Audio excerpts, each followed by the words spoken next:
Hola, hermosas y hermosos. ¿Qué tal? Que Aranjuez rebosa historia, todos lo sabemos. Es un hecho. Esa historia está repartida por sus calles, que bien podrían ser las galerías de un museo único que podemos visitar de forma gratuita las 24 horas del día porque nunca cierra. Es una exposición permanente de historia, leyendas y curiosidades. En anteriores episodios hemos tratado temas como la declaración de Aranjuez como paisaje cultural en la lista de Patrimonio Mundial por la UNESCO.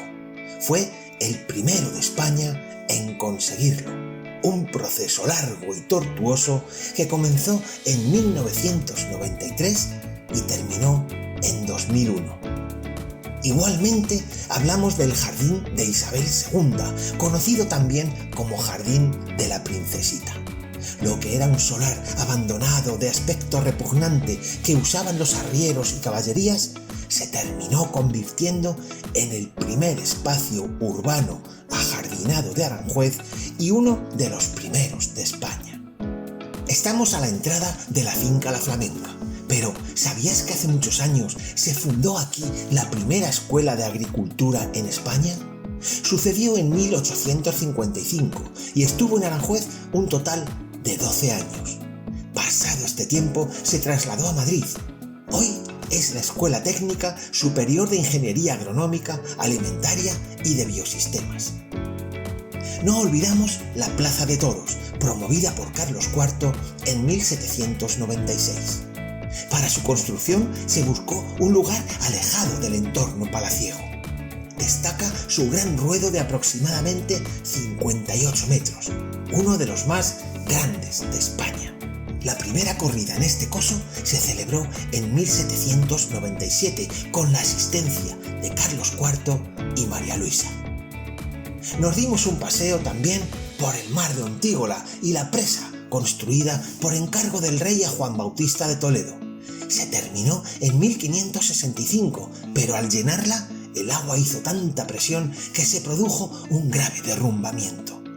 Para solucionarlo, fue necesario colocar una serie de estribos y contrafuertes. ¿Sabías que fue la primera vez que se hacía esto en el Renacimiento? Resulta que Aranjuez fue pionero en muchas facetas, como la del primer intento de vuelo en globo tripulado en 1784. El hecho, presenciado por la familia real, podemos decir que no salió del todo bien. Al iniciar la subida, el globo se desplomó contra el suelo y el tripulante resultó malherido e incapacitado de por vida. Pero la cosa no quedó ahí. El fuego que elevaba el aparato terminó calcinando los campos cercanos. Todo un desastre. ¿Sabías que el primer piloto de la aviación española nació en Aranjuez? De su padre aprendió el oficio de la sastrería, marchó a París en 1894 y abrió un taller de alta costura.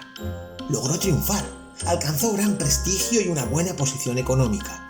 Contactó con los primeros aviadores americanos y europeos. Todo le llevó a diseñar y construir sus propios aeroplanos. En uno de ellos perdió la vida. Antonio Fernández Santillana, a los 43 años, fue un pionero de la aviación de alcance mundial. El primer constructor español de un avión que voló con éxito.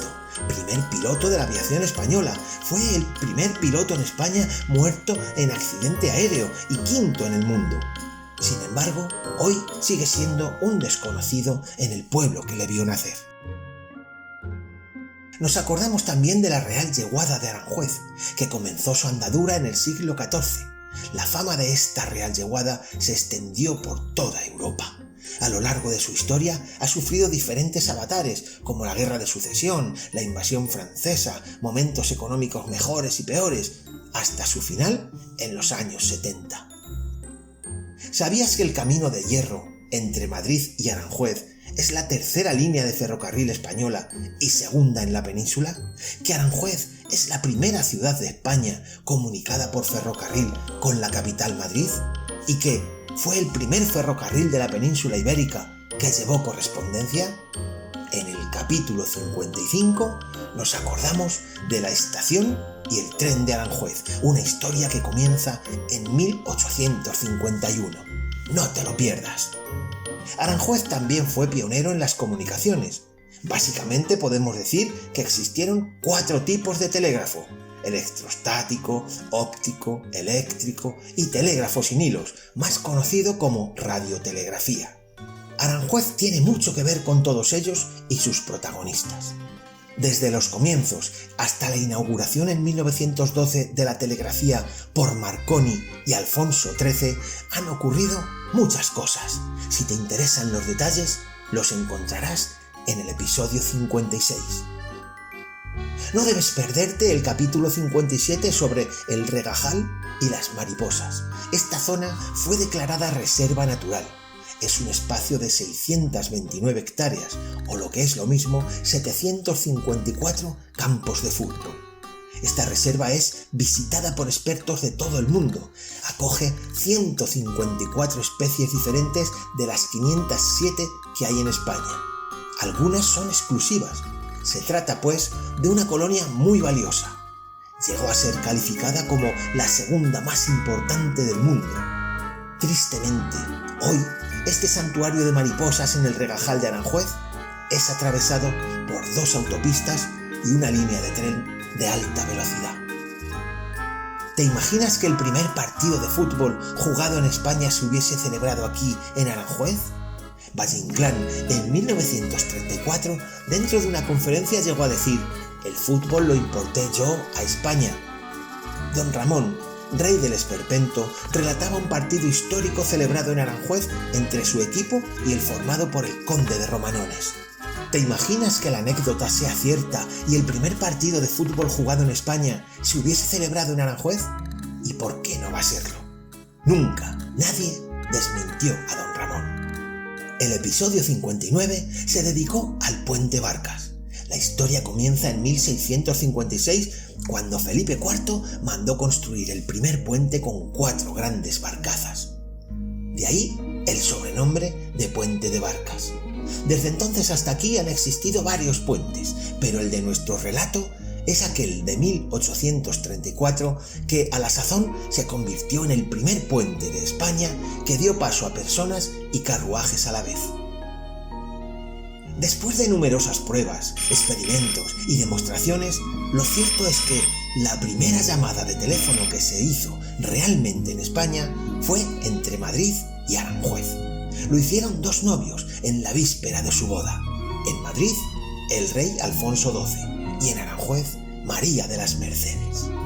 ¿Sabías que en Aranjuez estuvo el primer jardín botánico de España y muy posiblemente de toda Europa?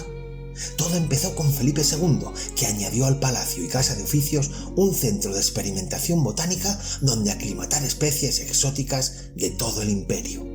Para este rey, la botánica tenía un especial interés y siempre facilitó a sus médicos el trabajo sobre nuevos fármacos. De modo que en 1555 se estableció en Aranjuez el primer jardín botánico de España dedicado especialmente al cultivo de plantas medicinales. En 1932 se colocó la primera piedra de un proyecto muy ambicioso: crear unos estudios cinematográficos al modo de un Hollywood de los países hispanohablantes. Con el correr de los años, Aranjuez ha sido un lugar elegido para el rodaje de un buen número de películas durante la existencia de los estudios, pero también lo fue antes y después. En total, resulta una cifra tan grande que sería imposible nombrarlas todas, pero eso ya es otra historia. En Aranjuez no hubo un hipódromo, sino 2, ambos en la zona de Legamarejo. El primero, de 1851, fue uno de los pocos que había en España.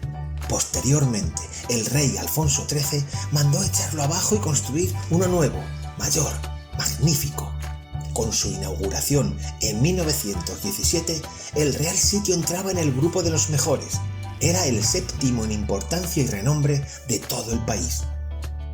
Con la primavera, Aranjuez era el inicio de la temporada hípica, todo un acontecimiento social donde se daba cita a la aristocracia y la nobleza. También hablamos de la bandera de España. En época de Carlos III, los barcos utilizaban un pabellón naval con el escudo borbónico sobre fondo blanco. A veces esto era un problema en situaciones de poca visibilidad y no era extraño recibir ataques de fuego amigo.